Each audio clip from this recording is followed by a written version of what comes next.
In the American Southwest, it is common to refer to all smothered pottery as reduced, but that's not really accurate. Most black smothered pottery is not reduced at all, but smudged. Let me explain the difference.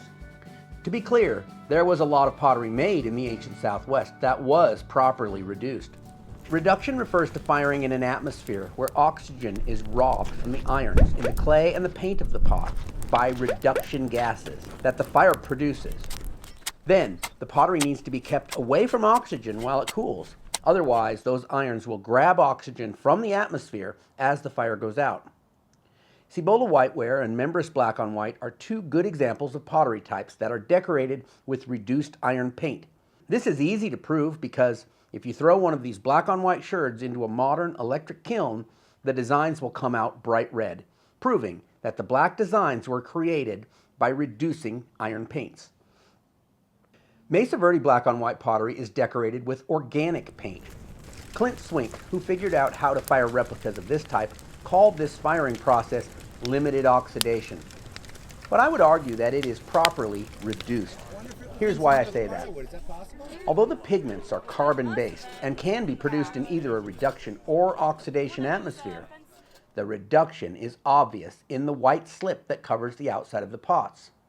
Experimental firings have revealed that if the trench kiln is left open while the fire cools, the white slip, which almost always contains small amounts of iron naturally, will oxidize to a warm color. Only by smothering the fire with earth will the whites be kept away from oxygen and produce the bright whites seen on the ancient pots of this type. Most reduction-fired pottery traditions in the ancient Southwest had died away by about the 1400s AD, replaced by bright polychrome pottery and glaze-painted pottery. So largely the techniques for firing replicas of these ancient reduced pottery types have been figured out by replicators in modern times. So now that I've established what reduction is and what ancient pottery types were reduced, let's talk about those other pottery types, those ones that are often referred to as being reduced, but are actually not. The first is ancient Mogollon smudgeware.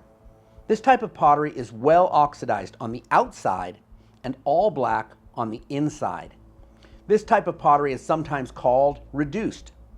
Replicators have been able to recreate this type by firing pots upside down on the ground with organic matter under the pot. But is it really reduced? The official name of this pottery, smudged, accurately describes what makes it black. One definition of smudge is to smoke, and indeed it is this smoke that comes from the organic matter placed under the pot that carries carbon and impregnates that into the pores of the pottery to make it permanently black. So with smudged pottery like this, with the heavy smudged carbon black, is it technically also reduced? I think it's hard to say. Is the fire under the pot starved for oxygen and therefore making carbon monoxide that is robbing the pot of oxygen? Probably, but I also think it would be hard to prove one way or the other because the carbon is hiding the color of the clay. Smudging was performed on traditional southwestern potteries for centuries. Today, it is not so common to smudge just one side of the pot, the way the ancient Mogollon potters used to do. But it is more common to smudge the entire pot, the way they make the beautiful blackware pottery in the New Mexico pueblos. And this type of pottery is commonly referred to as reduced. This is a misnomer and should properly be called smudged. This video, showing how the family of Maria Martinez fired this black pottery, demonstrates how it is made.